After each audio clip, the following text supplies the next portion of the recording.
নমস্কার বন্ধুরা, আজকে আমি তোমাদের সঙ্গে একটু আলোচনা করব। এইটা আমার লাউ গাছ। লাউ গাছটা বেশ মাসখানেকও হয়নি, তার মধ্যে এত সুন্দর বড় হয়েছে লাউ গাছটা। তো তোমরাও যদি বাড়িতে লাউ গাছ কীভাবে লাগাবা, কীভাবে মাটি তৈরি করবা, সেই বিষয়ে আজকে ভিডিওটা করছি। তো ভিডিওটা দেখো, তোমরাও তাহলে বাড়িতেও হয়তো তোমাদের নিচেতে জায়গা নাই, উপরে কীভাবে টবে বালতিতে লাগাতে পারো সেই বিষয়ে আজকে ভিডিওটা করছি। দেখো, এটা আমার 20 লিটারের বালতি। তো একটু লাউ গাছ হোক, যে কোনো ফলের গাছ তোমরা প্রথম থেকে একটু বড় জায়গাতে লাগানোর চেষ্টা করো। অনেক মানুষ কী করে, এর মধ্যে পাতা পচা অন্য যে কোনো জিনিস দিয়ে বস্তাতে প্রথম থেকে দিয়ে লোড করে রাখে, তারপরে লাউ গাছটা লাগায়। কিন্তু আমি সেটা করি না। সেটার মধ্যে করলে কি হয়, পাতাগুলো যে সব বস্তাতে আমরা লাগাই, গুছা করে করে রাখি, সেই জায়গায় কী হয়, সেই সব বস্তার মধ্যে পাতাগুলো তো পচেই, আবার অন্য অনেক কিছুই থাকে, সেইগুলোতে পোকা টোকা হয়ে হয়। তো সেইটা কী করবা তোমরা, সেই পাতা সার দিলে সেটা বেশি ভালো হয়। যদি পাতা সার তোমরা না দিতে চাও, তাহলে যদি প্লেন মাটি আর গোবর সার দিয়ে করতে চাও, সেটাও খুব ভালো। তো আমি দুটো দিয়েই কীভাবে করবা সেটা আমি বলে দিচ্ছি। তো পাতা সার দিলে কি হয়, আমাদের ছাদ বাগান ঝাড় দেওয়া যে সকল পাতা টাতা থাকে, সেগুলো দিয়ে যদি তোমরা বসাও, তাহলে কি হয়, যে কোনো বালতি টালতি একটু হালকা হয়, আবার সারটাও খুব ভালোই হয়, গাছটা বেশ জোরালো ভাব হয়। তো প্রথমে আমি বলে দিচ্ছি সে মাটির ব্যাপারে। তো পাতা সার দিয়ে যদি তোমরা করতে চাও, বস্তাতে হয়তো অনেক দিনকার পাতাগুলো তোমাদের রাখা আছে, সেইগুলো তোমরা কি করবা, পুরো ঢেলে রোদ্দুরে একটু শুকিয়ে নিবা। শুকিয়ে নিয়ে একটু ভারী জিনিস দিয়ে হোক, কাঠ মাঠ দিয়ে হোক, খড়ি দিয়ে হোক, বাড়ি দিয়ে ভেঙে নিয়ে তারপরে তোমরা ড্রেনেজ সিস্টেমটা খুব সুন্দর করে করতে পারো। অবশ্যই কিন্তু বালতিগুলো ফুটো করে নিও লোহার একটা ছিক দিয়ে। আমি 3 সাইডে 3টে করেছি, আবার মাটির তলাতেও, বালতির তলাতেও আরও 3টে করেছি। করার পরে সেই পাতা সারের মধ্যেই অল্প কিছুটা গোবর সার মাটি দিয়ে মিক্স করে বালতিটা চেপে চেপে সুন্দর করে প্রথমে রেডি করে নাও।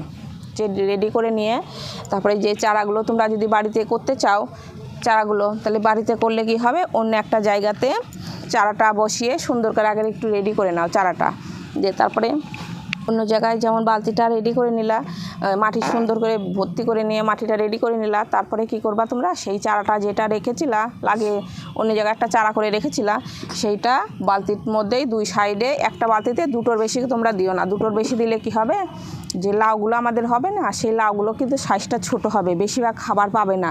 আমাদের মাটিতে গাছ থাকলে একসঙ্গে 3-4টে আমরা লাগাই, কিন্তু মাটিতে লাগালে পরে তোমাদের একটা বেশি ভালো হয়, একটা জায়গায় 2টো লাগাইয়া, তার বেশি কিন্তু তোমরা লাগাতে যেও না। তাহলে লাউ হলেও কিন্তু লাউয়ের সাইজটা বেশি বড় হবে না, ছোট ছোট হবে। এইভাবে করে তোমরা 2 সাইডে 2টো লাউয়ের চারা বসিয়ে দিলা। বসিয়ে দেওয়ার পরে কিন্তু এর মধ্যে অনেকটাই খাবার আছে, মাটি দিয়ে গোবর সার দিয়ে, তবে একটু নিমখোল দিলে বেশি ভালো হয়। মাটির সঙ্গে নিমখোল দিয়ে বসিয়ে তারপরে তোমরা যখন দেখবা গাছটার মধ্যে 10-12টা বেশ পাতা হয়ে গেছে, আমি এটা একটা রিংয়ের উপরে তুলেছি। আমার এর মধ্যে পাতা পচা সার নাই, আমি মাটি দিয়েই করেছি। তো তোমার যদি পাতা পচা সার থাকে, পাতা সেটাও দিতে পারো, নাহলে গোবর সার আর মাটি দিয়েও করতে পারো। তো আমি এর মধ্যে মাটি আছে, মাটি, গোবর সার, আর তার সঙ্গে একটু কাঠের ছাই দিয়েছি, একটু নিমখোল দিয়েছি, দিয়ে মাটি তৈরি করেছি। দিয়ে গাছটাকে বসিয়ে যখন 10-12টা পাতা হয়ে গেছে, এই রিংয়ের উপরে উঠে গেছে, তারপরে আমি কি করেছি, আসল যেটা ডগা হয় একটা, এই যে এইটা কিন্তু আমার 5 ডগা, এটা আমার 5 ডগা। এই যে এখানে একটা দেখলেই বুঝতে পারছো, এটা হচ্ছে আসল ডগা। এটা আসল ডগাটা আমি এখান থেকে কেটে দিয়েছি। এই যে এখান থেকে একটা আসল ডগা ছিল, এটা আমি কেটে দিয়েছি, দিয়ে 5 ডগাগুলো এইভাবে বেরিয়ে আছে। 5 ডগাতেই কিন্তু বেশিরভাগ লাউ হয়, 5 ডগাতেই বেশিরভাগ লাউ হয়, এই যে এইগুলো। আর তোমরা যদি আসল ডালটা যদি রেখে দিতা, তাহলে কি হতো, আসল ডালে কিন্তু খুব একটা বেশি ফল হয় না, আসল ডালে বেশিরভাগ ফল হয় না, আর শুধু ডগাটাই বেশ একটু মোটা সোটা ডগাটা হয়। তো তোমরা অবশ্যই যখন দেখবা যে কোনো এর উপরে তোমরা যদি মনে করো মাচা করবা, মাচাও করতে পারো।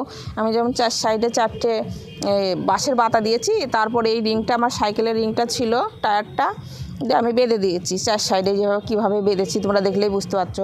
তোমাদের কাছে যদি এই টায়ারগুলো না থাকে, 4 মাথাতে 4টে বাঁশের বাতা দিয়ে এখানে একটা লাঠি, এখান থেকে একটা লাঠি, এইভাবে দিয়েও তোমরা একটা মাচার মতন করে নিতে পারো, তাহলে তোমাদের গাছ খুব সুন্দর হবে। আর তোমরা দেখলেই বুঝতে পারছো, 5 ডগাতে কিন্তু আমাদের লাউয়ের পরিমাণটা বেশি হয়। এই যে এইদিকে লাউয়ের প্রত্যেকটা ডগায় 5 ডগায়, তোমরা দেখলেই বুঝতে পারছো প্রচুর পরিমাণে লাউ আছে। এই যে প্রচুর পরিমাণে লাউ আছে। এই যে এখানে লাউ, এখানে লাউ, মানে গুনতে গেলে পরে অনেক আছে লাউ। এবারে যে সাইডগুলোতেও আছে, এই যে এদিকে সব 5 ডোগাতে প্রত্যেকটা ডোগায় ডোগায় লাউ। এই যে প্রত্যেকটা ডোগায় ডোগায় লাউ আছে। তো 5 ডোগাতে আমাদের লাউয়ের পরিমাণটা খুব বেশি হয়। তো তোমরা ছাদ বাগানে অবশ্যই একটা করে লাউ গাছ তোমরা লাগাতে পারো। লাউ গাছ, উচ্ছে গাছ, যদি এইসব গাছগুলো তোমরা লাগাও তাহলে আমাদের লাউ শাকটাও খাওয়া হয়, আবার অথচ লাউ হলেও তো খুব ভালোই হয়। তো এইভাবে পরিচর্যাটার, পোকামাকড় তো খুব একটা হয়নি, তবে তোমরা দেখলেই বুঝতে পারছো, যখন দেখবা সাদা মাছিটা এই সময় একটু বেশি লাগে। তো যখন তোমরা পাতাগুলোই বড় বড় পাতাগুলো একটু উল্টো করে দেখবা, যখন দেখবা যে পাতাগুলো পরিষ্কার আছে বেশ, তাহলে ঠিক আছে। এই যে পাতাগুলো কি বড় বড় সাইজের পাতাগুলো উল্টে এইভাবে করে দেখবা। যদি দেখো যে সাদা সাদা মাছির মতন আছে, তাহলে একটু কাকা ওষুধটা তোমরা দিয়ে দিতে পারো। তার মানে লাউ পাতাগুলো আমরা খাই। আর যেটা আমি কাকা ওষুধ দেওয়ার কথা বলছি, সুবাসনাটা, ওইটা কিন্তু ভালোই ওষুধটা, খুব একটা, ওইটা কিন্তু রাসায়নিক না। ওই কাকা ওষুধ নাহলে ওই সুবাসনাটা, এই দুটো ওষুধ তোমরা দিয়ে দিতে পারো।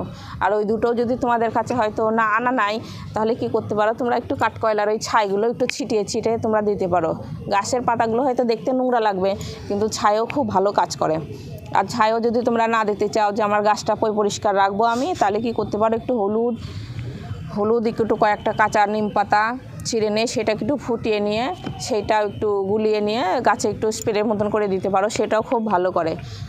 কাঁচা হলুদ যদি থাকে সেটা একটু বেশি ভালো হয়। কাঁচা হলুদ, নিম পাতা, তার সঙ্গে একটু কয়েকটা রসুনের কোয়াগুলো থেঁতা করে তোমরা জল করে নিয়ে একটু ফুটিয়ে নিয়ে সেটা যদি স্প্রে করে দিতে পারো, সেটাও খুব ভালো কাজ করে, পোকা হয় না। আর এতে তোমরা শুধু সবজি পচা যে জলটা আছে সেইটাই তোমরা দিতে পারো, আর খোল পচা জল দিলেই কিন্তু তোমাদের গাছ খুব সুন্দর হবে এই সময়। আর যখন দেখছো যে তোমাদের গাছে হয়তো লাগিয়েছো খুব জোরালো ভাব হয়ে গেছে, তবু ফুল আসছে না, তবে 5 ডোগাটা কাটলে কিন্তু অবশ্যই ফুল চলে আসে। তবু দেখছো যে তোমাদের গাছে ফুল আসছে না, তাহলে তোমরা গাছের গোড়ায় একটু 10, 26, 60টা একটু দিয়ে দিতে পারো। আর আমার এই লাউ গাছের কাণ্ডগুলো কিন্তু একটু রসালো ভাব থাকে, তার জন্য যে কোনো সার দিলে পরে তোমরা রাসায়নিক সার, তবে জৈব সার দিয়ে করাই বেশি ভালো। আমাদের লাউয়ের পাতাগুলো আমরা খাই, লাউ শাকটাও খুব ভালোই লাগে।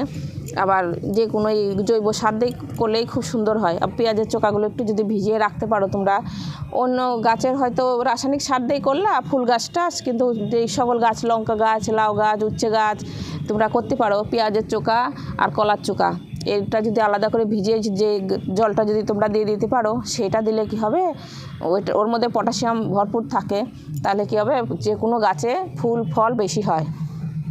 তো তোমরা এইভাবে করতে পারো। আর তোমরা যদি মনে করো না আমি একটু রাসায়নিক সার দেবো, তাহলে 10, 26, 60টা একটু দিতে পারো। দিয়ে তার মানে দানাগুলো ডাইরেক্ট দিয়ে দিও না, একটু জল করে ভিজিয়ে রাখো, রাত্রে হয়তো একটু ভিজিয়ে রাখলাম, পরের দিন সকালে তোমরা দিয়ে দিলা, তাহলে তোমাদের গাছটা বেশি ভালো হবে। আর আমাদের এই বালতির মধ্যে গাছটা পুঁতে দিলা, কিন্তু প্রত্যেক দিন তোমরা ওইভাবে করে জল দিতে থেকো না। তার মানে বালতির মধ্যে আমাদের জলটা কিন্তু বেশিরভাগ টানবে না। ছোটো গাছ থাকলে পরে একদিন যদি তোমরা জল দাও, তাহলে টবের মাটিতে প্রচুর পরিমাণে জল থাকবে, আর ঠান্ডার সময় বেশি জল আমাদের লাগবেও না। টবের মাটিতে একটু হাত দিয়ে তোমরা দেখে নিও যে জল আছে কি না, জল দিতে হবে, সেই সময় তোমরা জল দিও। অতিরিক্ত জল দিলেও কিন্তু আমাদের শিকড়গুলো নষ্ট হয়ে যেতে পারে।